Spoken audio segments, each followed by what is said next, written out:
Alright, so today's question है single number, जिसकी brute force approach मैंने लास्ट वीडियो में बता दी थी। तो क्वेश्चन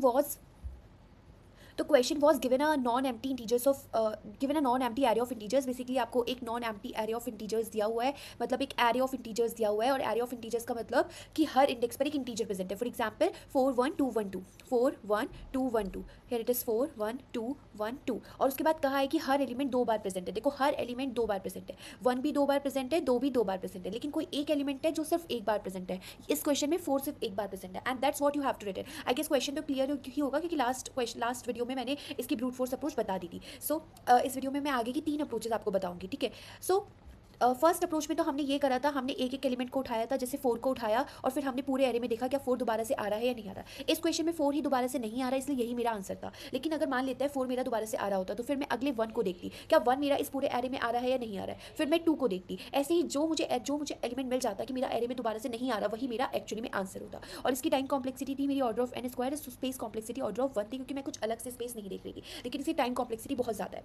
तो अगली अप्रोच जो हमारे दिमाग में आती है वो हम क्या कर सकते हैं। देखो पहली अप्रोच, देखो इस क्वेश्चन को ना ऐसे मत समझो कि आपने कुछ अप्रोच लगाई है। इट जस्ट कि अगर आपको नॉर्मली क्वेश्चन दिया जाए आप कैसे करेंगे। फॉर एग्जाम्पल आपको कुछ एक हॉरिजॉन्टल स्टैक है, ये कुछ इस तरीके से दिया हुआ है। 2 रेड बॉल है, ब्लू बॉल है, ग्रीन बॉल है, यहाँ पर ब्लू बॉल है और यहाँ पर ग्रीन बॉल है और यहाँ पर पिंक बॉल है, ठीक है। अब आपसे इसमें कहा है कि कौन सी बॉल ऐसी है जो सिर्फ एक ही प्रेजेंट है, बाकी आपकी दो दो प्रेजेंट है। तो देखो इसमें पहली अप्रोच में आप ये कर सकते हो, आपने सोचा कि मैं पहले रेड बॉल को बाहर निकाल लेता हूँ और मैं पूरे स्टैक में देखता हूँ क्या मेरे दोबारा से रेड बॉल प्रेजेंट है। और इफ मेरी दोबारा से रेड बॉल प्रेजेंट है तो कोई बात नहीं, 2 बार तो प्रेजेंट होनी ही थी। फिर मैं ये रेड को करा, ऐसे पहली बार रेड को करा, फिर आपने रेड को अंदर डाल दिया, फिर आपने दूसरे बॉल को देखा, दूसरी भी रेड आई आपकी, फिर से आपने पूरे में देखा, फिर आपने फिर से इसको अंदर डाल दिया, अब आपने ब्लू के लिए देखा। सिमिलरली आप हर एक बॉल के लिए कर सकते हो। लास्ट में आपकी बॉल रहेगी पिंक, आपने पिंक के लिए पूरे स्टैक को दोबारा से देखा और आपने देखा कि पिंक सिर्फ मेरी एक ही बार आई थी। तो that's what you have to return कि पिंक बॉल मेरी ऐसी है जो मेरी सिर्फ एक बार प्रेजेंट है। तो ये आपने नॉर्मली सोचा और वही आपने इंप्लीमेंट करा, इसमें आपने कुछ अप्रोच नहीं लगाई। सिमिलरली आप ये भी तो कर सकते हो, अगर आपसे जनरली पूछा जाए कि आप क्या कर सकते हो, तो आप जनरली ये भी तो कर सकते हो। आपने बोला कि पहले मैं रेड बॉल निकाल लेता हूँ, रेड बॉल की फ्रीक्वेंसी को सेट कर देता हूँ एक,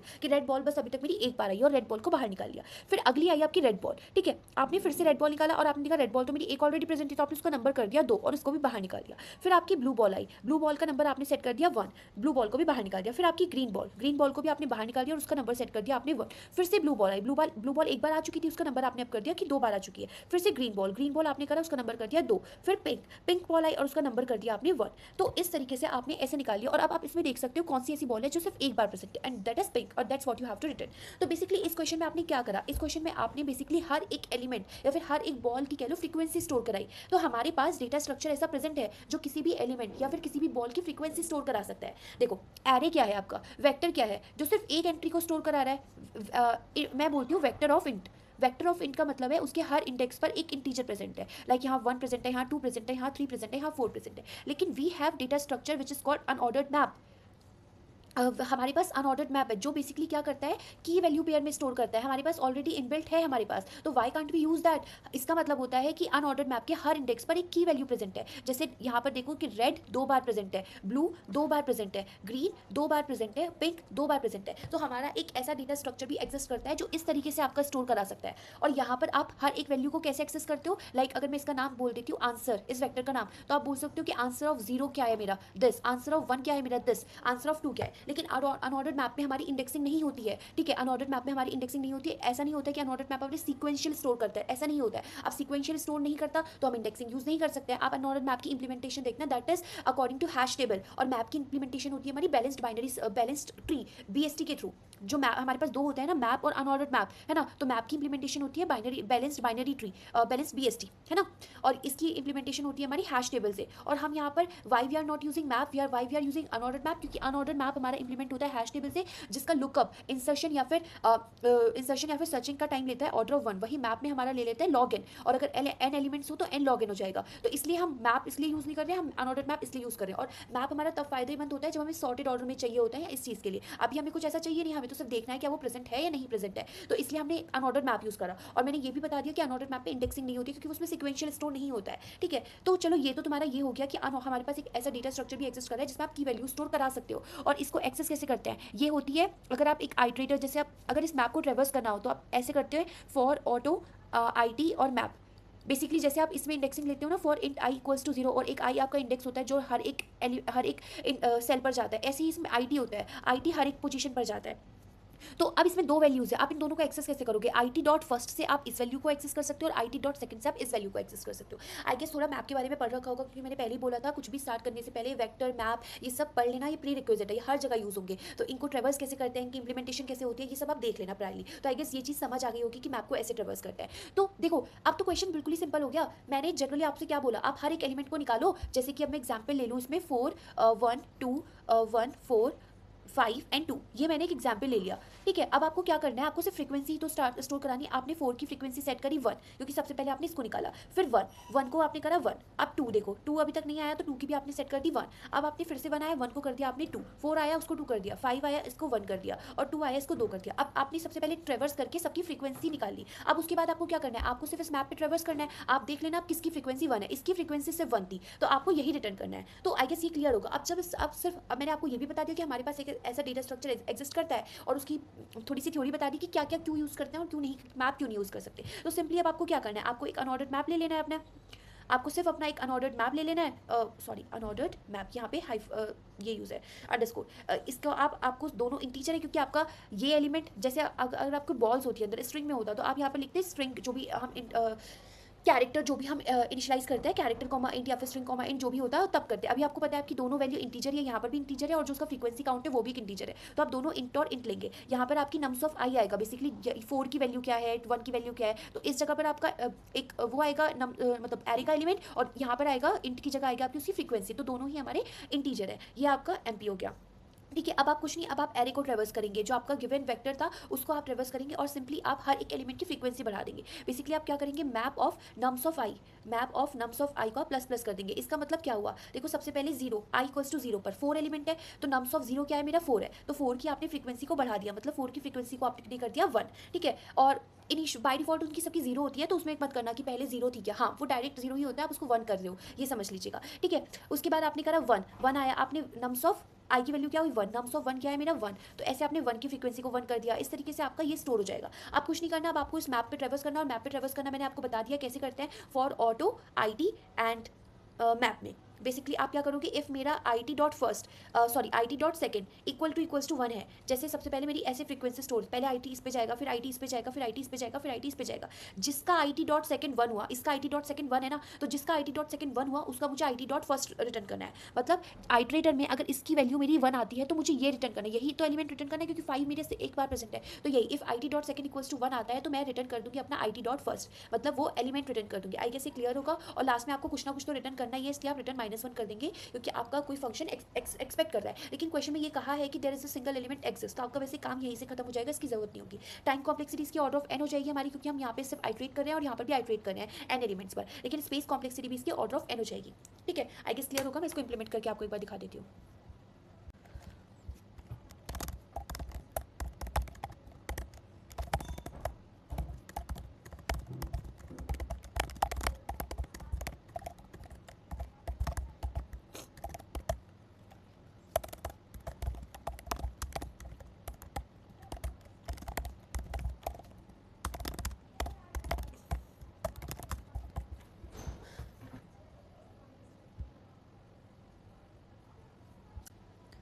ओके, तो अब इसकी नेक्स्ट अप्रोच पर चलते हैं हम।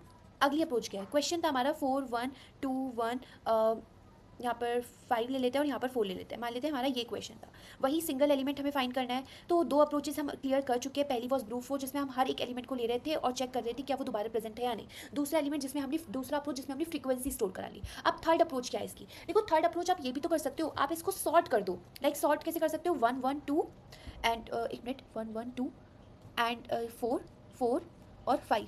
एक और लेना पड़ेगा क्योंकि मुझे इसमें 2 एलिमेंट मैंने ले लिए हैं जो सिंगल प्रेजेंट है, तो यहाँ पर भी मैं 5 ले लेती हूँ। ठीक है, यहाँ पर भी मैं 5 ले लेती हूँ। तो आपने इसको बेसिकली सॉर्ट कर दिया है। ठीक है, अब आपने सॉर्ट क्यों करा, देखो आपको पता है कि हर एलिमेंट मेरा 2 बार प्रेजेंट है ना।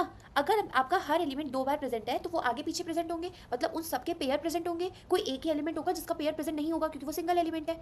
आपका सॉर्टिंग दिमाग में आया ही क्यों, मैं बस इतना बता रही हूँ। ये इसकी ऑप्टिमल अप्रोच नहीं है, बस मैं एक अप्रोच है इसकी जो आपके दिमाग में आ सकता है। 2 अप्रोचेस वॉज वेरी क्लियर, और तीसरी अप्रोच आपने सॉर्टिंग कर दिया। आपने देखा कि मुझे पता है कि हर एलिमेंट 2 बार प्रेजेंट है, इसका मतलब हर एलिमेंट मेरा पेयर में प्रेजेंट होगा, कोई एक ही एलिमेंट है जो सिंगल प्रेजेंट है। तो आपने इसको कर दिया सॉर्ट। अब आप चेक कर सकते हो क्या ये दोनों पेयर में प्रेजेंट है, हाँ। क्या ये दोनों पेयर है, नहीं, ये तो डिफरेंट एलिमेंट है, ये तो नहीं है, तो यही एलिमेंट मेरा आंसर होगा। लेकिन अभी आप मान लेते हैं कि ये प्रेजेंट है, फिर आप इन दोनों को देखेंगे ऐसे करके, मतलब मान लेते हैं यहाँ पर 2 प्रेजेंट है, मान लेते हैं यहाँ पर 4 प्रेजेंट है, ये, और लास्ट में आपका ये एलिमेंट। तो बेसिकली आप क्या कर रहे हो, आप पेयर चेक कर रहे हो। तो इसमें कुछ नहीं है, जैसे 1 1 इसके इस क्वेश्चन के अकॉर्डिंग 1 1 2 4 4 एंड 5 5 ये आपका एक्चुअल सॉर्टेड ऑर्डर था। तो आप क्या करेंगे, सिर्फ आप लूप लगाएंगे एक 0 से बेसिकली n-1 तक।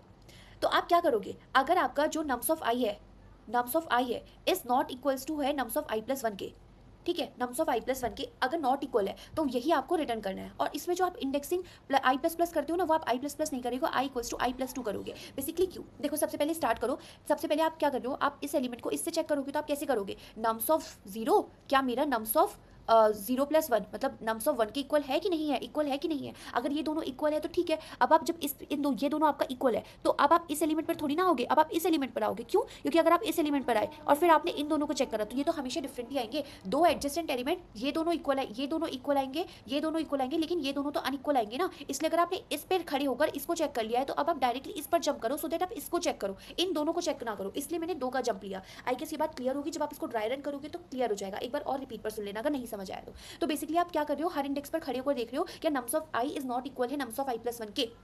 तो जैसे आपने इस क्वेश्चन में देखो, इस आप ना ये मान लेते हैं 1 1 2 3 4 4 ये क्वेश्चन है। आपने क्या करा, पहले आपने इन दोनों को एलिमेंट को चेक करा, क्या nums of i is not equal है नम्स ऑफ i प्लस 1 के, नहीं ये तो इक्वल है, तो वेल एंड गुड, कोई जरूरत नहीं है। फिर आपने i इक्वल्स टू प्लस 2 करा, तो i जब आपका 0 था, अब आप 0 से वो आपका 2 हो जाएगा, यहाँ पर आ जाएगा i। फिर आपने i को इन दोनों एलिमेंट्स को देखा, ठीक है, फिर आप इस पर जंप करेंगे, फिर आपने इन दोनों एलिमेंट को देखा, ठीक है, लेकिन ये तो आपके अनइक्वल है। अनइक्वल क्यों है, क्योंकि इसका पेयर एग्जिस्ट नहीं करता था, इसने दूसरे के पेयर पे, बेसिकली ये समझ लो खुद का पेयर तो था नहीं, दूसरे का पेयर देखना शुरू कर दिया। तो इसी वजह से ये एलिमेंट जो है आपका, ये एलिमेंट सिंगल एलिमेंट है। देखो सब अपने अपने सबके पेयर सबके साइड में खड़े हैं, तो सब अपने पेयर पर ही ध्यान दे रहे हैं। इसका था नहीं तो इसने दूसरे का पेयर देख लिया, और इसीलिए यही पता लग गया मुझे कि ये एलिमेंट सिंगल था, इसलिए वो दूसरे का पेयर देख रहा है। तो यही आपको रिटर्न करना है। जब nums of i is not equals to nums of i plus 1 आ जाएगा आपका, तो बेसिकली आपको यही नम्स ऑफ i रिटर्न कर देना है।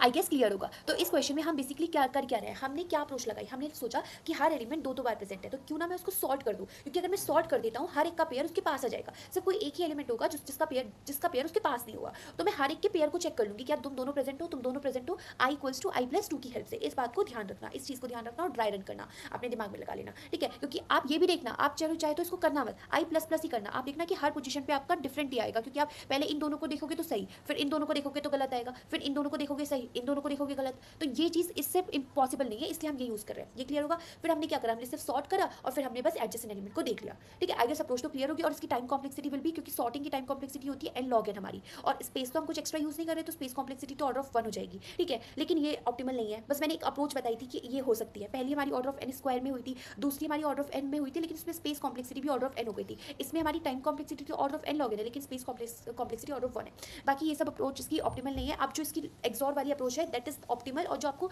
थोड़ा सा याद रखनी पड़ेगी वो अप्रोच, ये सारी अप्रोच अभी तक की लॉजिकल थी, आप जो सोच रहे हो वो हो सकता है। बाकी वो थोड़ी मैथमेटिकल अप्रोच है जो मैं आपको बताऊंगी। पहले मैं इसकी इंप्लीमेंटेशन आपको बता देती हूँ एक बार।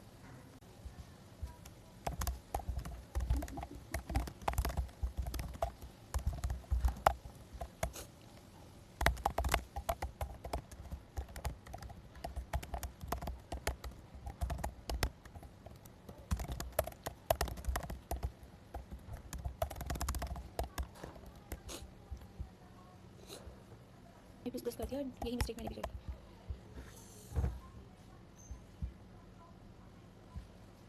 ओके, इसमें मैंने आपको एक चीज़ नहीं बताई है। इसमें मैंने आपको जो लास्ट में मैंने ये बोला है कि less than equals to n-1 तक जाना है, और आपको लास्ट में रिटर्न करना है रिटर्न नम्स ऑफ n-1।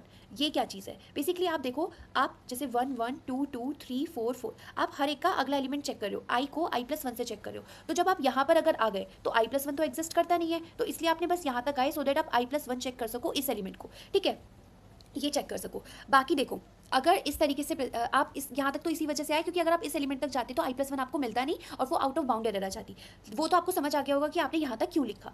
लेकिन व्हाट इज दिस, आप इसको क्यों रिटर्न कर रहे हो, ये इसलिए रिटर्न कर रहे हो एक एज केस की वजह से। मान लेते हैं आपका कुछ ऐसा प्रेजेंट है, आप ये दोनों एलिमेंट चेक कर लिए, फिर आपका इंडेक्स आ गया यहाँ पर, आप ये दोनों एलिमेंट चेक कर लिए, फिर आपका इंडेक्स आ गया यहाँ पर, फिर आपने ये दोनों एलिमेंट चेक कर लिया। अब आपका इंडेक्स यहाँ पर आएगा, ठीक है, लेकिन आपका लूप तो बस यहाँ तक चलेगा। इसका मतलब लूप आपका यहीं पे टर्मिनेट हो जाएगा, क्योंकि लेस देन n-1 तक था ना, तो बस आपका लूप यहीं तक आ सकता है। है, लेकिन जब यहाँ के बाद लूप इंडेक्स की वैल्यू आपकी डायरेक्ट ये हुई तो तब आपका लूप चलेगा ही नहीं। तो इसका मतलब लास्ट वाला आपका एलिमेंट सिंगल प्रेजेंट है, क्योंकि बीच में तो आपका कोई रिटर्न हुआ नहीं, क्योंकि सारे एलिमेंट शुरू में एडजेसेंट है, लास्ट वाला नहीं था। इसलिए अगर आपका बीच में कहीं रिटर्न नहीं हुआ तो फॉर श्योर आपका लास्ट वाला एलिमेंट ही आपका सिंगल एलिमेंट होगा, इसलिए मैंने n-1 को रिटर्न करा। आई गेस क्लियर होगा। ऑल राइट, सो इस क्वेश्चन की द वेरी लास्ट अप्रोच, हमने इसकी 3 अप्रोचेस डिस्कस कर ली हैं। The first one was brute force, जिसमें हमने हर एलिमेंट को उठाकर पूरा देखा, दूसरी एलिमेंट जिसमें हमने फ्रीक्वेंसी स्टोर कराई, और तीसरी वो sorting. All 3 were logical, but जो मैं आपको ये अप्रोच बता रही हूँ ये थोड़ी मैथमेटिकल है, इसको आपको समझना ही पड़ेगा या कह लो याद करना पड़ेगा। देखो आपने एक्सॉर सुना होगा, एक्सॉर की प्रॉपर्टी होती है जब सेम नंबर का हम एक्सॉर करते हैं तो दैट गिव्स यू 0, और जब हम किसी का 0 से एक्सॉर करते हैं तो that gives you 1, basically different number का। और ये हमारा बाइनरी में इंप्लीमेंट होता है, जैसे कि 1 1 0 है और 0 1 1 है। बेसिकली अगर आपका डिफरेंट नंबर है तो आपका उसका आंसर आता है 1, और सेम नंबर का एक्सॉर करते हो तो आंसर आता है 0, और डिफरेंट नंबर का एक्सॉर करते हो तो आपका आंसर आता है 1। यही प्रॉपर्टी आपको याद करनी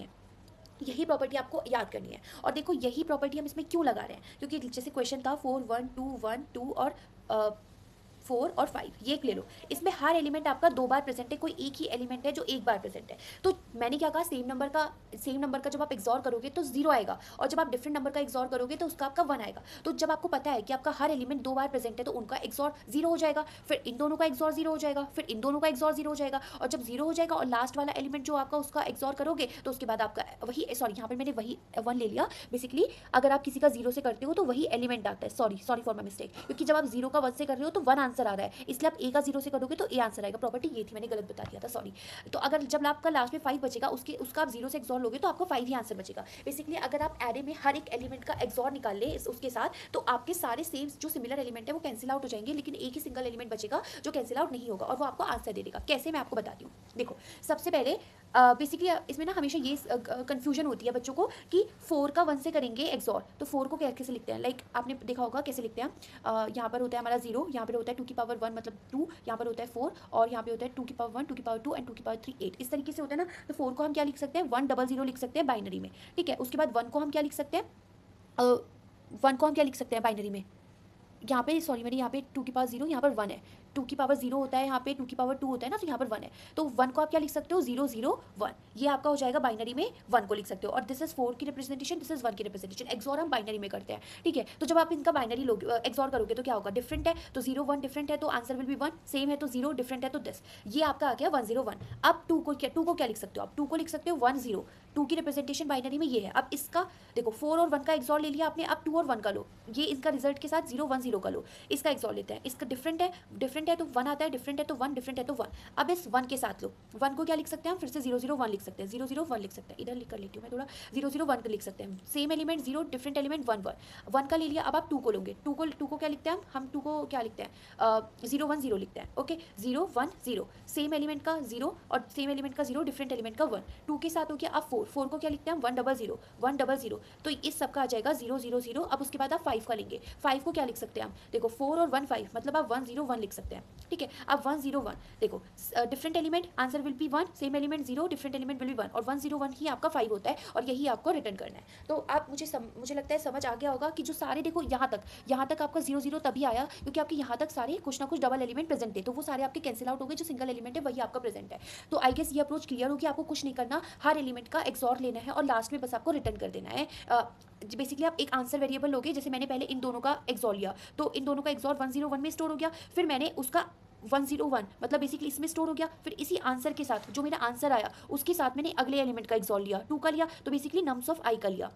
तो क्या मैं ये कह सकती हूँ, शुरू में मैं आंसर को 0 से इनिशियलाइज कर दूंगी, तो बेसिकली मैं ये कर सकती हूँ, शुरू में 0 के साथ इसका एक्सॉर लिया तो 4 ही आएगा मेरा आंसर, 4 के साथ लिया, जो इनका आंसर होगा, जो मेरा आंसर होगा, यहाँ पे आंसर की जगह आंसर मैंने शुरू में 0 से इनिशियलाइज करा था ना मैंने आंसर को 0, तो बेसिकली ये फॉर्मूला है आंसर एक्सॉर नम्स ऑफ आई। तो शुरू में आंसर मेरा 0 था और नम्स ऑफ आई मेरा 4 था, तो इन दोनों का एक्सॉर विल बी 4। तो अब अगली बार फिर आंसर के साथ नम्स ऑफ आई का स्टोर करेंगे, तो आंसर मेरा 4 हो गया और नम्स ऑफ आई अगला क्या है मेरा 1। इस तरीके से अब इन दोनों का एक्सॉर स्टोर हो जाएगा। तो ऐसे करके मैंने सबका एक्सॉर लिया और लास्ट में मैं इस आंसर को ही रिटर्न कर दूंगी, क्योंकि क्योंकि मुझे पता है इस आंसर में सारे सिमिलर एलिमेंट का जो एक्सॉर था जब मैंने निकाला वो 0 हो गया और लास्ट में जो मेरा सिंगल एलिमेंट था सिर्फ वही बचेगा इसमें। तो इस देखो ये वाला जो अप्रोच है ना इसको आपको इंप्लीमेंट करना पड़ेगा। आप सबका बाइनरी लेकर देखो, ठीक है। ऐसे मत सोचना कि 4 और 1 तो कैंसिल ही नहीं हुए, यहाँ पे ऐसे कैसे समझ आ रहा है मुझे कैंसिल हो रहा है। या आपको एक्चुअली में बाइनरी इंप्लीमेंट करना पड़ेगा, बाइनरी एक्सॉर निकालो, तब आपको पता लगेगा कि लास्ट में मेरा आंसर वही बच रहा है। क्यों? क्योंकि सिमिलर एलिमेंट्स का एक्सॉर मेरा 0 हो जाता है और जब किसी का 0 के साथ करते हैं तो वही एलिमेंट आ जाता है। तो इसको तो आपको मैथमेटिकली पूरा ट्राई रन करके ही देखना पड़ेगा। और इसका फॉर्मूला ये मैं एक बार इंप्लीमेंट करके दिखा देती हूँ। और इसकी टाइम कॉम्प्लेक्सिटी क्या हो जाएगी, order of n,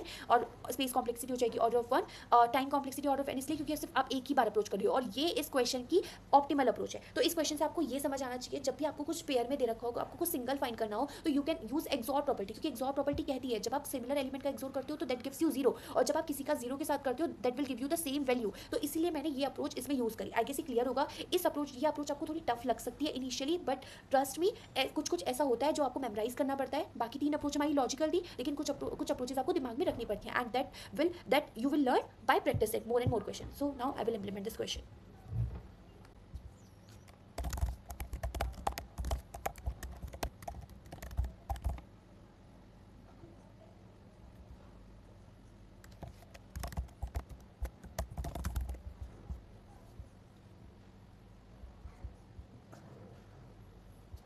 Thank you for watching.